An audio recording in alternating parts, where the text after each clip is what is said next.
दोस्तों नमस्कार, आप सबका हार्दिक स्वागत है मेरे इस YouTube चैनल प्रमा हिंदी एकेडमी में। मैं रोमा छेत्री आप सबको आज शब्द विचार के बारे में पढ़ाऊंगी। ठीक है, अब जो है शब्द विचार है क्या, शब्द किसे कहते हैं, शब्द की परिभाषा क्या है, इन सब के बारे में, शब्द के कितने भेद हैं, उनके बारे में आज हम लोग पढ़ेंगे। तो आते हैं शब्द क्या है बच्चों? वर्णों का सार्थक समूह। वर्णों के सार्थक समूह का योग शब्द कहलाता है। वर्णों के सार्थक समूह को शब्द कहते हैं।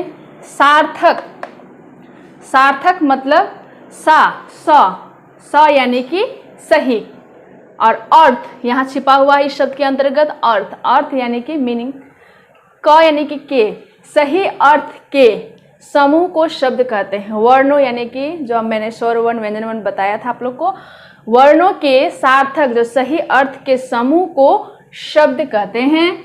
जैसे भोजन एक शब्द है, उसका अगर हम लोग वर्णों का योग देखें तो किस प्रकार से बनेगा? भ जोड़ ओ जोड़, ज के साथ अ छिपा हुआ है, ज जोड़ अ जोड़ न जोड़ अ।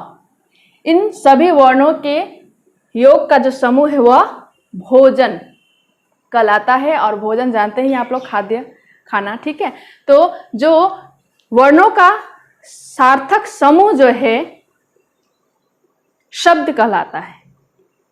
और अब जो है शब्दों के भेद के बारे में जानेंगे। शब्दों के भेद वैसे तो यहाँ मैंने तीनों के बारे में ही बताया है, इसके आगे भी है, रचना के आधार पर भी, रचना के विचार के आधार पर। ठीक है, तो यहाँ शब्दों के भेद अर्थ की दृष्टि से दो प्रकार के होते हैं, सार्थक और दूसरा निरर्थक। अब सार्थक शब्द है क्या? वे शब्द जिनका अर्थ जो है सार्थक यानी कि सही हो, ऐसे शब्द जो सही शब्द का बोध कराए, जिनका सही अर्थ का बोध कराए, वे शब्द सार्थक शब्द कहलाते हैं। जैसे जल, फल, इसका अर्थ है। ठीक है बच्चों, सार्थक शब्द समझ गए आप लोग कि वे शब्द जिनका अर्थ सही हो, सही अर्थ का बोध कराए, ऐसे शब्द सार्थक शब्द कहलाते हैं। और निरर्थक शब्द क्या है? वे शब्द जिनका अर्थ जो है सही, जिनका अर्थ सार्थक ना हो, सही अर्थ का बोध ना कराता हो, वह निरर्थक शब्द कहलाता है। जैसे जल का अगर हम लोग निरर्थक अर्थ के रूप में देखेंगे तो क्या है? सल का कोई अर्थ नहीं है। फल का अगर देखें, भल का कोई अर्थ नहीं है, जो मीनिंगलेस है, तो वह जो है निरर्थक शब्द कहलाता है। और व्युत्पत्ति यानी कि बनावट की दृष्टि से शब्दों के मुख्यतः तीन भेद होते हैं, रूढ़ शब्द, यौगिक शब्द और योग रूढ़। रूढ़ शब्द होते क्या हैं बच्चों? ऐसे शब्द जिनका खंड करने से कोई अर्थ नहीं निकलता, वे रूढ़ शब्द कहलाते हैं।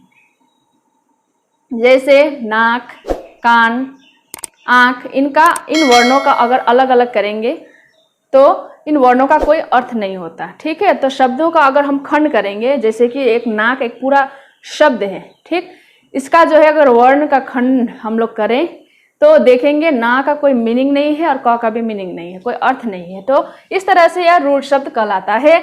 यौगिक शब्द जो है क्या है? ऐसे शब्द जो दो या दो से अधिक शब्दों के मेल से बना होता है और जिनका खंड करेंगे यानी कि विभाग करेंगे तो उसका कोई अर्थ निकल के आता है। तो यौगिक शब्द के उदाहरण क्या हैं? जैसे पाठशाला,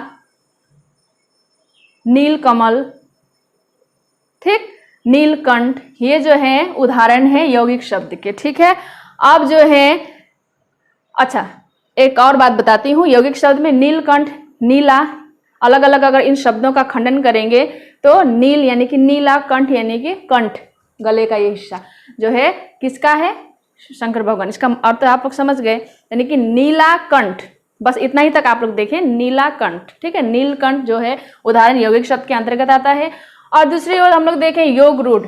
योग रूढ़ जो है यौगिक शब्द, जो अभी हम लोगों ने पढ़ा जाने, यौगिक शब्द का ही रूढ़ अर्थ, यानी कि शब्द तो यौगिक होते हैं, यानी कि दो या दो से अधिक शब्द उसमें समाहित होते हैं, परंतु रूढ़ शब्द की भांति विशेष अर्थ को परंपरा के आधार पर जो है रूढ़ शब्द विशेष शब्द का अर्थ जो है बताते हैं, वे योग रूढ़ कहलाते हैं। जैसे पंकज जो कीचड़ में खिलता है, यानी कि कमल। ठीक है, तो ये जो है विशेष अर्थ को दिखाता है। योग रूढ़ के अंतर्गत होता तो है यौगिक शब्द के समान है, परंतु ये विशेष अर्थ को रूढ़ शब्द की भांति विशेष अर्थ को दिखाता है। ठीक, अब जो है रूढ़ शब्द आप लोगों ने जाना कि क्या है, ये परंपरा का वहन करता है। ठीक, जो नाक कान जो परंपरा से ही चली आ रही है, ये अलग नहीं है, नया इसमें कुछ दिखाई नहीं देता, जो शरीर के अंग है। ठीक है, तो उसी तरह से जो है योग रूढ़ जो है रूढ़ शब्द का ही विशेष अर्थ को जागृत करता है, दिखाता है। अब स्रोत के आधार पर शब्द जो होते हैं 4 प्रकार के होते हैं, तत्सम, तद्भव, देशज, विदेशी। ये शब्द जो हैं स्रोत के आधार पर होते हैं। अब तत्सम शब्द क्या है? तत् यानी कि उसके, सम यानी कि समान, जो संस्कृत भाषा, विशेष तौर पर संस्कृत भाषा के समान जो है जो शब्द होते हैं वे तत्सम शब्द कहलाते हैं। और तत्सम यानी कि संस्कृत के वे शब्द जो हूबहू जैसे का तैसा ही प्रयोग किया जाता है, वे शब्द तत्सम शब्द कहलाते हैं। जैसे सूर्य, गृह, अग्नि, आम्र, ये क्या है? तत्सम शब्द है। ठीक, अब जो है तद्भव शब्द क्या है? जो संस्कृत भाषा का ही वृहत रूप है, विकसित रूप है, जो संस्कृत भाषा से ही निकलकर हमारे सामने आया है, वे तद्भव शब्द कहलाते हैं। जो हम लोग आमतौर पर करते रहते हैं, यानी कि संस्कृत भाषा का ही विकसित रूप जो हिंदी भाषा में प्रयोग किया जाता है, वे शब्द तद्भव कहलाते हैं। जैसे सूर्य का सूरज, आम्र का आम। तो इस तरह से जो है तद्भव शब्द के उदाहरण और किसे कहते हैं हम लोगों ने जाना। अब जो है देशज शब्द, देशज शब्द यानी कि हमारे ही देश के विभिन्न प्रांतों से जो भाषाओं के जो शब्द हैं वो निकल कर आते हैं, जो हम लोग दिन ब दिन प्रयोग करते हैं, वे शब्द देशज शब्द कहलाते हैं। नाम से ही पता चलता है कि ये देशज यानी कि देश के प्रांत से ही निकल करके आया हुआ शब्द है।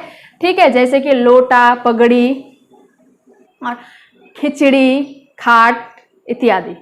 अब जो है विदेशी शब्द, विदेशी शब्द यानी कि विदेशी भाषाओं से जो शब्द हिंदी भाषा में प्रयोग किए जाते हैं वे विदेशी शब्द कहलाते हैं। जैसे डॉक्टर, वकील, इंजीनियर, औरत, कुली, स्कूल, बैंक इत्यादि। ये शब्द जो हैं विदेशी भाषाओं के ही शब्द हैं जो हिंदी भाषा में प्रयोग किए जाते हैं। ठीक है बच्चों, तो आज जो है हम लोगों ने शब्दों के भेद के बारे में जाना। तो इस तरह से शब्द हैं क्या?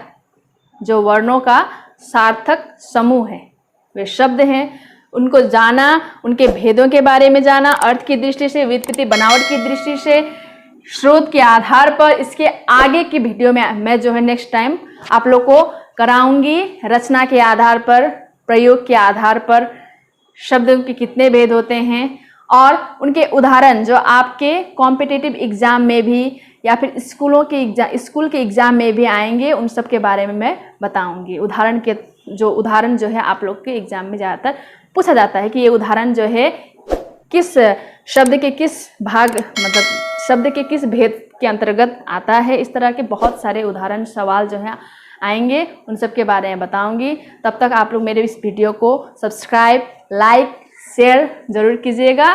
ठीक है।